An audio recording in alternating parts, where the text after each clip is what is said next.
I can't believe it's been 1 year since I bought the Nintendo Switch 2 with the Mario Kart bundle, and today it's one of the fastest selling consoles of all time.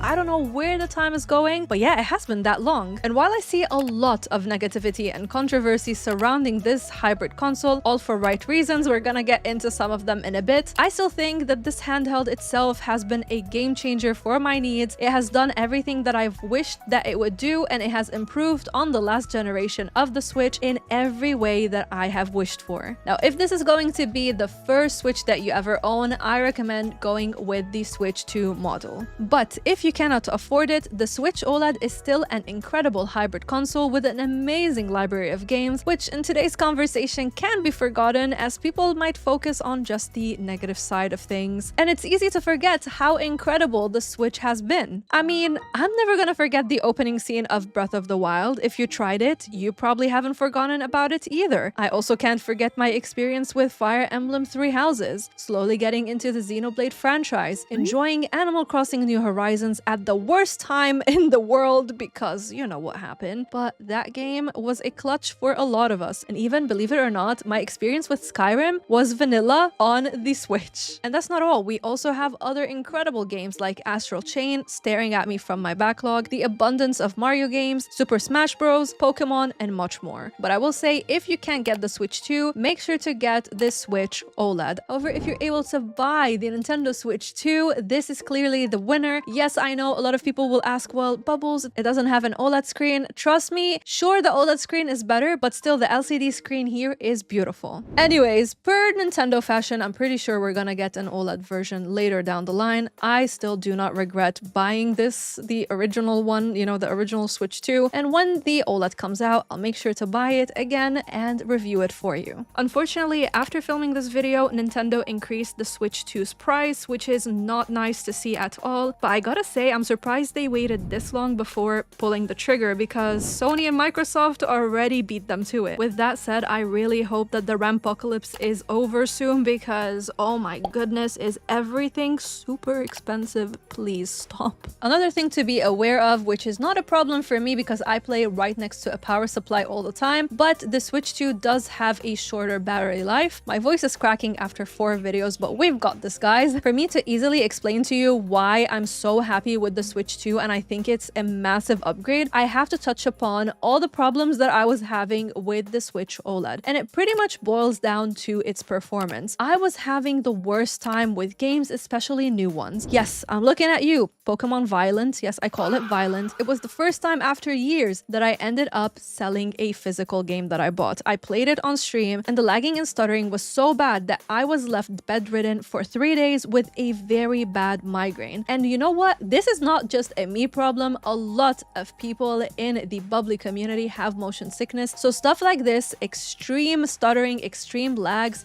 they are the worst enemy for us. And in a few minutes, I'm gonna let you know how my experience is with that same game on the Nintendo Switch 2. But first, let's talk about some of the stuff that I bought with my Switch 2. So I decided to go with the new Pro Controller. I already adore my Pro Controller for the Switch OLED, and I wanted to get a new one for this one. I really like the minimalistic look of the Switch 2 as well as the Pro Controller. I like the little shiny sparkles, so it's very minimalistic. And another thing that I got, which I actually received, I did not buy it myself, is the camera which came along with the Nintendo Switch 2 that Nintendo sent to me. So I bought my own. Pretty much they told me that they're gonna send me one and then they were just radio silent. So I was like, you know what, I'm buying my own anyways. From day one when the trailer went live, I was like, I'm buying this. So I already pre-ordered it. I got it anyways. And then turns out that Nintendo had already dispatched another Switch. So what happened is I took the one that Nintendo gave me and then I gave the one that I bought to Mr. Bubbles, but he doesn't really use it. He's more so of a guy who loves PlayStation games. So you know what, I'm gonna give it to my sister when I visit her because she really wants to play Fantasy Life. But anyways, they sent me a camera and I'm not gonna lie, I haven't tried it. I just don't really play multiplayer games that much. The only ones that I play are Fortnite as well as Mario Kart World, which is still a surprise to me because I play it with strangers. But of course, I'm not gonna be using my camera with strangers, am I? And And the other game is Fortnite, which I play with my partner or my friends. And yet again, you know, we're just gonna talk on Discord. We don't really use the chat that comes with the Nintendo Online membership. And I'm not gonna lie, when I'm playing, I just don't want a camera in my face. And to this day, I still don't get this C button. You know, you can remap it if you want to, but I'm like, I don't like it's called the C button. It's the game chat thing. It's just like, why? Like, could have been better to just add like something like this other button. And for it to be attached to a paid thing, it's just like, why? You can remap it if you want to. And of course, I love both physical and digital games. I travel a lot, so I try to do the balance of both. Thankfully, Lexar sent me their micro SD card. If you want to get one, make sure you get the Express SD card. The one that you use for your original Switch or the Switch OLED will not work with this one. And that let me download a shit ton of games because I game hop all the time. I also have this grip from Skull & Co. I love their products. I already bought my own for my Switch OLED and the original Switch. I got one for Mr. Bubbles as well. They sent it to me, but it broke. Like, I can still put the Switch here, which is fine. But if you do this, yeah. So I hope that the new prototype or whatever they're working on is a little bit sturdier. It broke within one use. Okay, I refuse to give up on this company because I really love their stuff. So I decided to buy the new batch. The good news is you can put your Switch in, and even without the lock, it's not gonna fall out. However, the issue with this one is these stickers down here, they keep peeling off. So you can see they're just now dislocated. So yeah, I don't know what's up with Skull & Co. They used to be really good with their grips. I think they're still figuring out this situation. I just prefer them over Satisfy. So yeah, if you want to invest in this grip, just be aware of these issues. Now the Switch 2 has improved not only on its performance, the ergonomics of it has also improved. We've got bigger Joy-Cons as well as a curvier style overall. But still, for me, I prefer using the grip. It's just a lot easier on my hands. I really love using the Switch 2 for open world games, including the upgraded Tears of the Kingdom, as well as I said, Pokemon, but not Violent, this one, because I couldn't find it when I wanted it. I played Pokemon Scarlet and I had the best time. No motion sickness, no nothing. I believe the upgrade was pretty much free and I'm still shooketh how it ran. And you can find so many videos online that show you how much of a difference. When I tell you it's night and day different, it's like a whole new game. And another thing that I said before about the Switch 2, and I still stand by it, is it has opened up the opportunity for me to continue tackling my backlog. I have so many games. Gaming is my passion. Gaming is my baby. It's everything for me. And a lot of these games were running really badly on the OLED, and I was just starting to give up on it. For a year, my Switch OLED was just picking up dust. Thankfully, when Hello Kitty Island Adventure came out, I finally touched the OLED again. Otherwise, it was just sitting there and I wouldn't play anything on it. And I'm still really happy that even games like Fantasy Life I, they run really well if you add an upgrade to it. So the Switch 2 upgrade for it, it's pretty cheap. Level 5 did us really well with this, and it's again that night and day difference when you play it on your Switch 2. Granted, even when they removed the depth of field, which was a big problem for me on the Switch OLED, I still couldn't do it. Like, I was just getting very sick with it. And this is why, even though I have a Steam Deck, I love my Steam Deck so much, but the ergonomic of it, I've spoken about it, it's a little bit too heavy for me. If a game runs well on the Switch, so for example, still Fantasy Life 2, Fantasy Life I, not 2,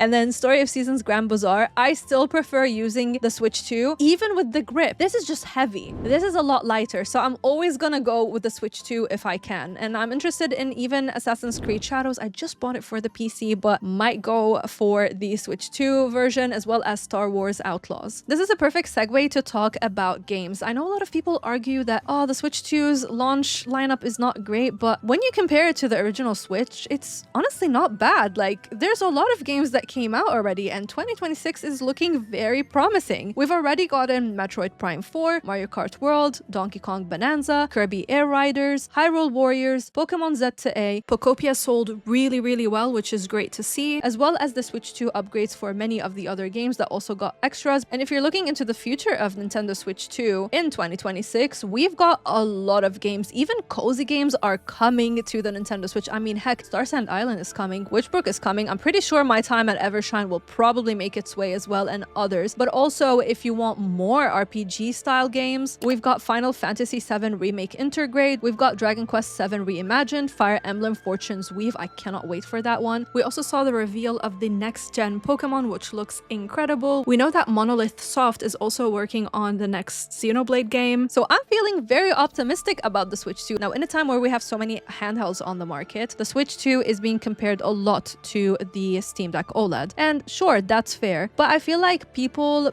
really forget how many things the Switch 2 gives when you talk about the price point. The Steam Deck doesn't come with a docking station. It doesn't come with a kickstand. It doesn't come with that extra, little controllers that you can then detach your controller into. Heck, even those detachable controllers, they can act as an extra controller if you want to play in co-op mode with your friend. I feel like people just completely forget about that. So sometimes it can feel like there's this big hate train that is directed towards the Nintendo Switch 2. And with that said, of course, let's talk about what are the problems with the Switch 2. I already talked about that, C button that I'm like, why? But also Nintendo's not so consumer-friendly decisions recently. One of the biggest ones is the issue of the cartridge sizes. So I don't know if you've seen, they're making it very difficult for companies to release proper physical editions. They are providing either the smallest version or a 64 gig version, and that means companies have to pay so much money to be able to give you that game in a physical format. By the way, you're gonna probably spot a few game keycards in my collection. I did not buy these, the companies have sent them to me. I'm still standing my ground. I am not buying any physical edition if it's game keycard only. There are rumors going around that Nintendo is working on larger cartridge sizes, but I think this is a step in the right direction. And another issue, of course, is how they raise the price of games. They say that some titles are now gonna launch at $70, others are at $80. Still think it's a lot. Now, in their defense, pretty much all AAA games these days are coming out at $80 price tags, right? But the thing is, if you buy them on a PlayStation or on Steam or whatever it may be, the price will eventually become really low as the years go by. So I've said this in the previous video with the Steam Deck. You can get Witcher 3 or Cyberpunk or whatever for a really cheap price. So Witcher 3, you can find it for like £10, let's say. I've never seen, Tears of the Kingdom for £10. You could definitely find sales, but what I'm saying is it's not gonna be like as deep and as big of a discount as games on other platforms. And another thing is a lot of these first-party IPs, sure, they have a lot of love and attention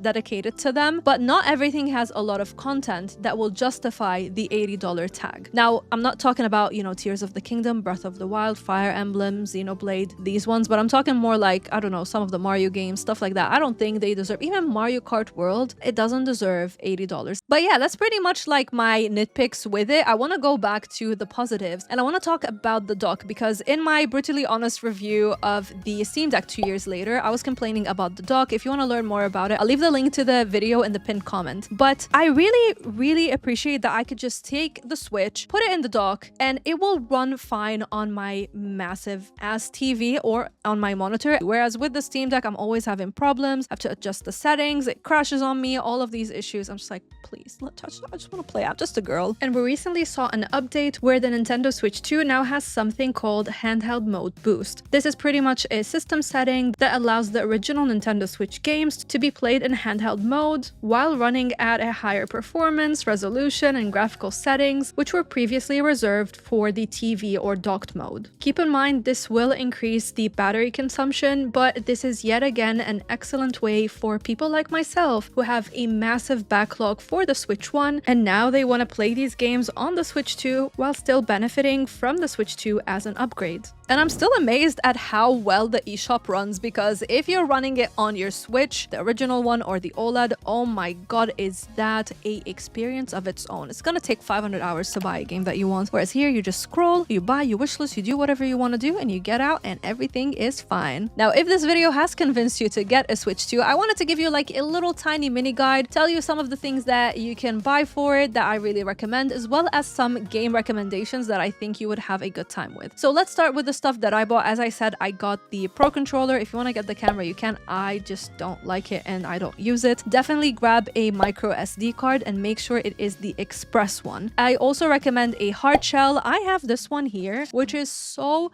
cute. Look at it. I think it's from Geekshare. I bought it myself from Amazon, but this one is from Nintendo. But here, it's a hard shell. It's really good, and then you open it. But I really recommend this one. And I also have the thumb grips. My you know, thumbs are everywhere now, but I got these also, I think, from Geekshare. They're very cute, you know, just break the monotony of the Steam Deck a little bit. And of course, never forget a protective screen, because these are so prone to getting scratches on them if you don't protect them. Always use protection, guys. Now, moving to the games, you saw I have a ton of them in physical format, but I also have a ton in digital form. So let's start with RPGs. I recommend starting with Pokemon. We have Legends ZA. Yes, the graphics and the flat graphics, what is that? Terrible. And if you're intimidated by turn-based combat, the action combat here is really fun. It's not for everyone, but I'm having a great time with it. I streamed it as well, and it was a blast to play. Another one, if you are very new and you just want to start with the most basic one, I would recommend Pokemon Let's Go Pikachu and Eevee. I have Eevee and I bought my sister Pikachu, and it's really cute, and I love the music so much in that one. There's also, funny enough, now recommending Scarlet and Violet, because they are genuinely fun and they are finally playable. And another one that is a solid option is Arceus. It takes also a different form from your typical one. It falls into the new Legends series that they're making. I also like Xenoblade Chronicles 3. I hate Xenoblade Chronicles 2. Please don't kill me, but I hate it. I've spoken about it so many times. But 3 is fantastic. I also got the new Xenoblade, I think X is it, but never got the chance to play it yet. Of course, you can't go wrong with Legend of Zelda. We've got Breath of the Wild, one of the best opening sequences I've ever seen. But I did eventually dip out after 70 hours because, I'm not gonna lie, the shrines and the puzzles can get really annoying at one point. But now I've moved to Tears of the Kingdom. I think it's great, but I really don't like the durability system that carried over. Why do my weapons have to keep breaking every 2 seconds? Like, why can't I just play in peace? And of course, I have to talk about Cyberpunk 2077. I adore this game. I love CD Projekt Red. I love Witcher as well. And I'm really shocked at how good the game looks on the Switch too. Like, this is one of the most beautiful games I've seen on a flippin' Switch. Like, what? Hello? And if you played Witcher on the original Switch, they had to do a lot of graphical sacrifices. Sure, they had to do some on the Switch too, but it's nothing as near as severe as what they had to do with Witcher 3. Another great one is Ni no Kuni 2. It's one of my favorite. I don't like the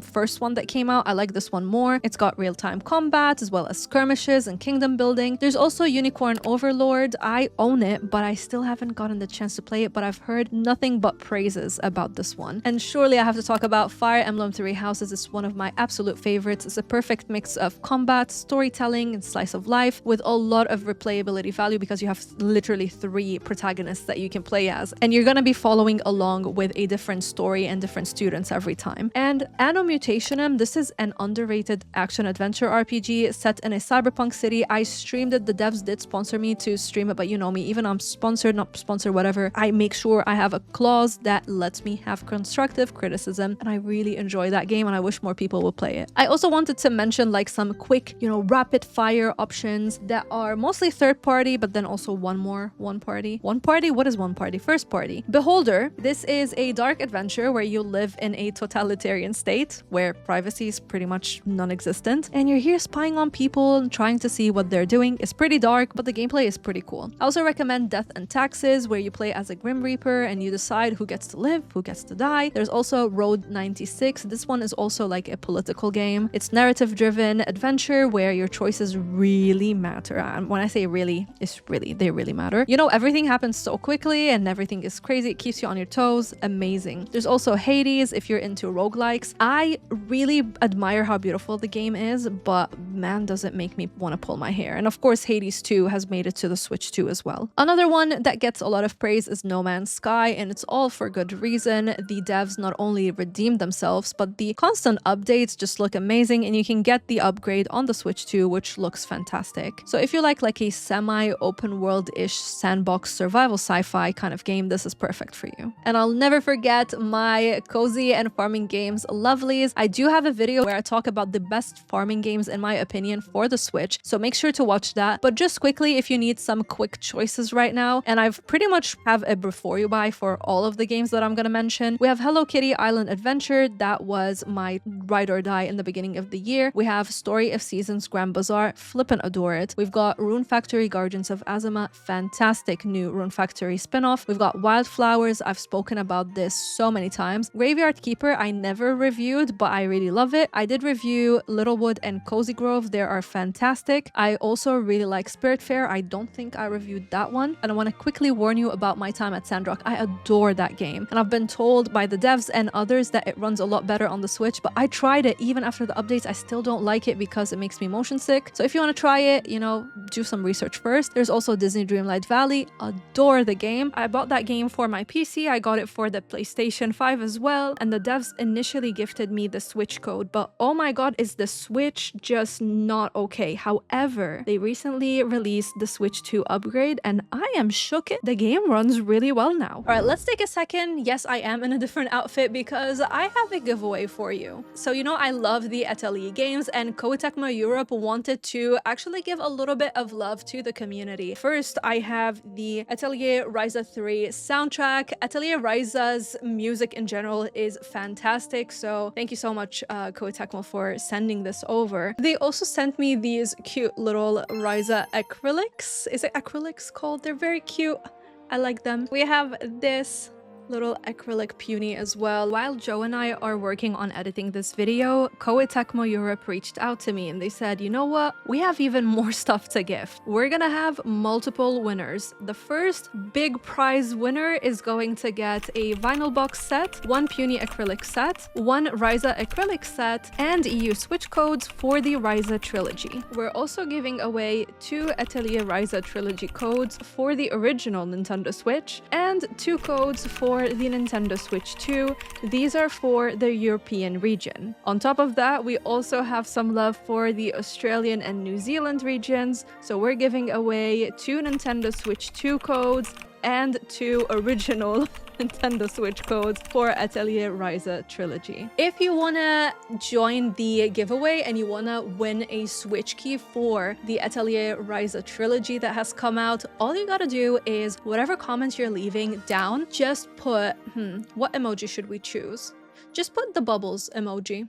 Just the bubbles emoji, and I will know that you want to enter the giveaway. And then within a week from you watching this video, I will let you know if you have won. So make sure to answer me back within a week, because if you don't, I'll have to choose another winner. So let's go back to past bubbles. Now, in a lot of videos that I cover, especially shorts where I'm talking about new Nintendo Switch games coming, I get the question of, is it coming to Switch 1 or is it just coming to Switch 2? And I feel like with every console generation, this transition period is going to happen. So I want you to be on the lookout for that, but don't let it be a rush as to why you buy a Switch 2 right now, because you still have time. So basically what happens is that eventually support for the original Switch is gonna fade away. Why? Because companies want to make use of the new, more powerful hardware as they're working on bigger and better games. Like look at My Time at Evershine. It looks like it's gonna be massive. Or even Star Sand Island. It looks massive. I don't know how they're still gonna let that one come to Switch. I feel like it's gonna be running really badly. Don't want to jinx it, but that's how I feel. But it makes more sense for these games to just be ported for the Switch 2. So in a nutshell, no, I don't have any regrets for buying the Switch 2. Do I have, you know, my issues with Nintendo and some of their choices and all of that? Of course I do, just like you guys, I do. But this handheld is so great. I remember playing it, you know, in the preview, and I was like, I just couldn't explain to you how better everything was running, and